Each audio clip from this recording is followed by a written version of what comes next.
usichoke kutenda mema. Inaumiza, inatesa, inachosha, ila siku zote aliye mwema atakuja na kelele za shangwe. Siku zote kwenye maisha yako usije ukafanya kosa la kuingia vitani uanze kupigana vita ambayo ilitakiwa Mungu aipige. Kwa sababu hata kama ungekuwa na nguvu kiasi gani, huwezi ukampiga adui yako vile Mungu angempiga.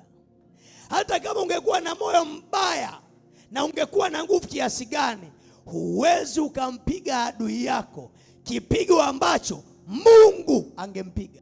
Kwa hiyo mtie mikononi mwa Mungu, atakililia kifo mwenyewe. Maandiko yanaeleza vile Sauli alivyokufa. Maana sema Wafilisti wakapanga vita dhidi ya Israeli tena, kisha wakaupandia Israeli, wakaupiga kwa makali ya upanga. Sauli na jeshi lake wakapanga vita kinyume chao, ila wasiweze. Askari wakaanguka vitani, ukuta wa mfalme ukafikiwa. Yani wale askari walinzi wa mfalme wakafikiwa akiwa vitani. Kale mfalme aliandamana na askari wake kwenda vitani ili athibitishe mambo mawili. Namba moja, athibitishe uhodari na ushujaa wake ili adumu kwenye vitabu vya historia baada ya kufa kwake.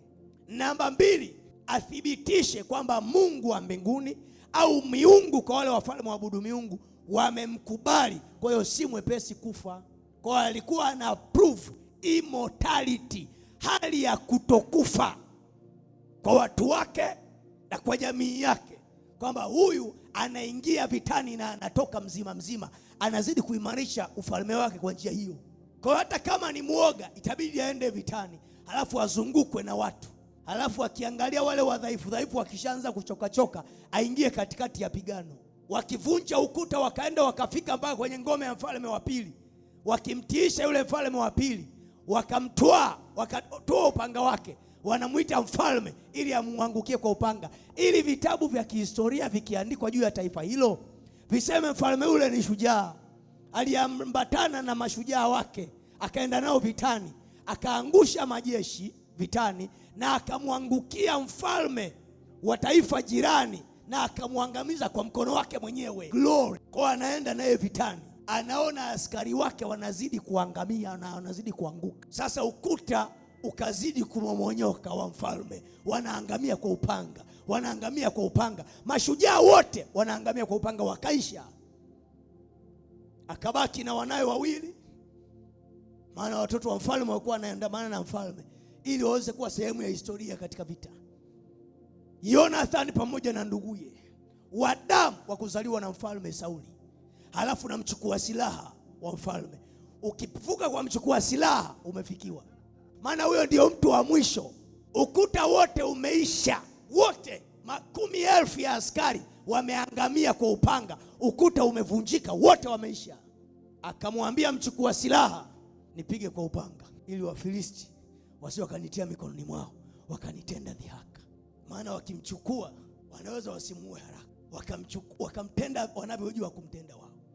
Akamwambia, futa upanga wako uniangukie ili nisije nikaingia mikononi mwa adui zangu. Maandiko anasema yule mchukua silaha wake akakataa, akasema siwezi kukua. Kwa sababu na Daudi ameshapanda mbegu ya amemtendea mema tu maisha yake yote. Yeye anatenda mabaya, anamtendea mema tu. Yeye anatenda mabaya, ndio hizo mbegu za kupanda huku unalia, ndio hizo za Daudi. Sasa unafikiri kuwa ni mahindi? Ndio hizo. Yani mbaya wako unazidi kumchekea, mbaya wako unamtendea mema, mbaya wako unazidi, kama unakamuamala unampiga na kamuamala kakichwa, na unajua ni mbaya wangu ananitendea mabaya, ananitenda mabaya. Ukimwona unamuita boss, mheshimiwa, mkuu, uishi milele. Ni mbaya wako, ulikuwa na nafasi ya kumtenda mabaya ila hukumtenda mabaya, umempandia wema. Kumtendea mema anayekutendea mabaya si jambo rahisi, ila ni kujikana nafsi na kujua adhabu yake iko mikononi mwa Mungu, haiko mikononi mwangu. Sitamtenda mabaya, anguko lake litakuwa kubwa mikononi mwa Mungu ninayemtumikia, wala sitamwangusha mimi. Mungu wangu atamwangusha mbaya wangu. Hiyo hizo mbegu anazosema Daudi, unaondoka siku zako za wema, huku ukiwa unalia, yani unaumia, inakuuma. Mbona amenitenda hivi na amenitenda na hivi, amenitenda na hili? Natangaza kwa jina la Yesu, sitaingia vitani na maadui zangu, maana adui zangu wanaye anayepigana nao, wanapigana na Mungu ninayemtumikia. Ndio, ukisema na mimi sitakujibu, Mungu wangu atakujibu. Ukinitafutia uzushi ukaniletea, sitakutafuta, Mungu wangu atakutafuta. Maana hata ningekuwa na nguvu, sitakupiga vile Mungu wangu angekupiga. Angalia, aliyekuwa anatafuta kumuua Daudi maisha yake yote, anaomba kifo na kifo kinamkataa. Anakiomba kifo na kifo kinamkataa. Aliowatumia kuwa mpaka makuhani wa hekalu, Sauli alijiamini bwana. Alikuwa anaenda pa kuhani mkuu Eliaza, akifika anawaambia, nimeambiwa Daudi alikuja hapa na ukamficha. Akasema hapa ni nyumba ya Mungu. Huyu kijana amekuja, alikuwa na njaa, natazama hapa kuwa na mikate, nikampa mikate ya uonyesho. Mikate ya uonyesho ni mikate mitakatifu ambao hata kuhani mwenyewe itabidi ajitakase siku 7 na asiwe amekaribia mtu mke siku 7 hajakaribia mtu mke, ndio atakula mikate ya uonyesho, vinginevyo akila atakufa saa hiyo hiyo. Akasema nikampa mikate ya uonyesho kwamba labda huyu mtu ni adui wa Mungu, mikono yangu iwe misafi. Akachukua mikate ya madhabahuni, akamwambia, na anajua udhaifu wa Daudi, akamwambia umejitakasa siku 7, wewe na vijana wako hamjakaribia mtu mke kwa siku 7. Daudi akamwambia, tumejitakasa, hatujakaribia mtu mke, tupe mikate. Akamwambia hiyo hapo. Huyu kuhani mwenyewe ameiogopa, hajaila, na watoto wake wameiogopa, hawajaila, Walawi wameiogopa, hawajaila. Daudi anakuja, anamkimbia Sauli, anaona hapa chakula hatuna, ila kama unaweza ukala mikate mitakatifu na Mungu akaona wewe ni mtakatifu, chukua, ila usiwe umetenda dhambi kwa siku 7, wala usiwe umekaribia mtu yoyote, hata kama umemuoa mke kwa siku 7 usimkaribie, chukua ule. Akasema tumejitenga, lete. Akasema ndivyo ilivyo mwanangu. Akasema ndivyo ilivyo. Akawaandikia ile mikate, akamwambia kule. Yule kuhani anamsimulia Sauli, anasema wakala wasipate dhara lolote. Halafu akasema nipo upanga. Akasema nikupe upanga? Akasema hakuna upanga wao wowote katika nyumba hii, maana ni nyumba ya Mungu, ila ule upanga wa yule Goliati, yule jitu wa Filisti uliyemwangusha, Daudi aliuweka madhabahuni kwa Bwana ule upanga, kwamba ushindi ni wa Mungu sio wa kwangu. Akasema ule upanga upo, tazama huko mahali patakatifu, kama unaweza akautwae. Akaenda akasema, akatoa ule upanga hapo mbele za Bwana, akaondoka nao, na tazama asipate dhara lolote. Akasema kama Mungu hakumuua mimi ningemfanya nini?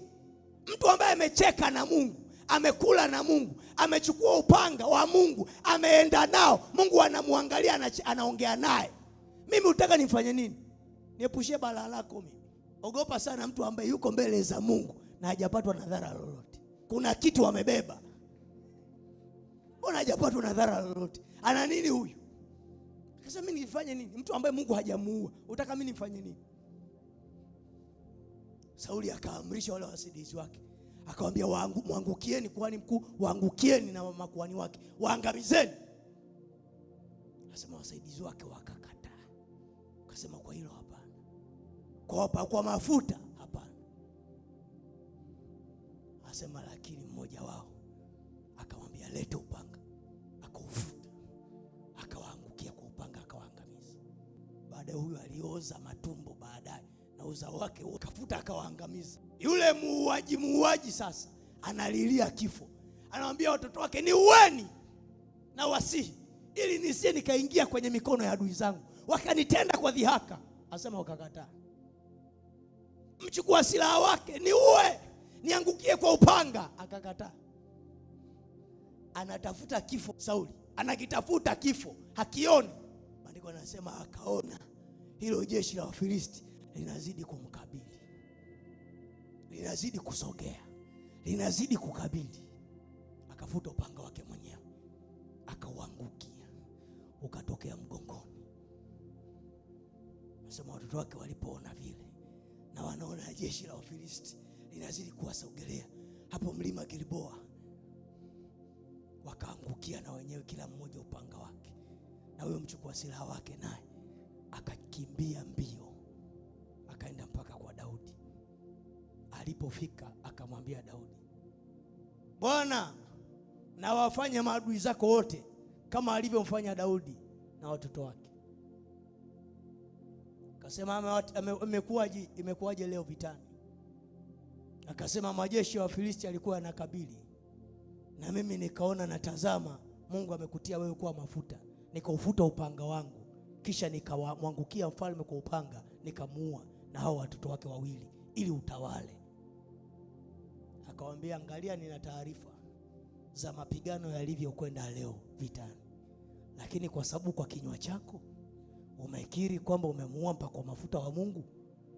Akawaita walinzi, akamwambia, mchukueni, mwangamizeni kwa upanga, kwa maana hakujizuia kunyoosha mkono wake na kumwangukia Masihi wa Bwana. Daudi hakutaka mtu yoyote ahusike kwenye kumuua Goliati. Alijua nitapanda mbegu ya maumivu ya wema ili nivune mbegu kutoka kwa Mungu mwenyewe. Ufalme wake ukadumu, na Mungu akamwapia vizazi vyake vyote vitarithi ufalme baada yake, kwa sababu aliipanda mbegu ya wema hata alipokuwa anatendewa mabaya. Usichoke kutenda mema. Inaumiza, inatesa, inachosha, ila siku zote aliye mwema atakuja na kelele za shangwe. Anasema ingawa anaondoka kwa machozi, anapoichukua mbegu yake na kwenda kupanda, ila atarudi kwa kelele za shangwe aichukuapo miganda yake. Mbegu hiyo ni mbegu ya maumivu, inatoa machozi. Na siku zote mtu atakayeinuliwa na Mungu huwa anapandiwa mbegu ya wema ndani ya moyo wake. Yaani kabla Mungu hajakupa mbegu ya ukuu na ukuu kaonekana, anakupandia wema moyoni mwako. Incapable of being wicked. Zero ability of being wicked. Huna uwezo wa kutenda matendo mabaya, na unaondolewa kabisa nguvu za kuwa mtu mbaya. Hata ukitaka kufanya ubaya, huwezi kufanya ubaya. Hapo ujue Mungu anakukusudia kupeleka mbali. Baada ya kuombewa sasa hivi, mama anasikia, macho yake yanaona, Mungu wako amemfungua baba.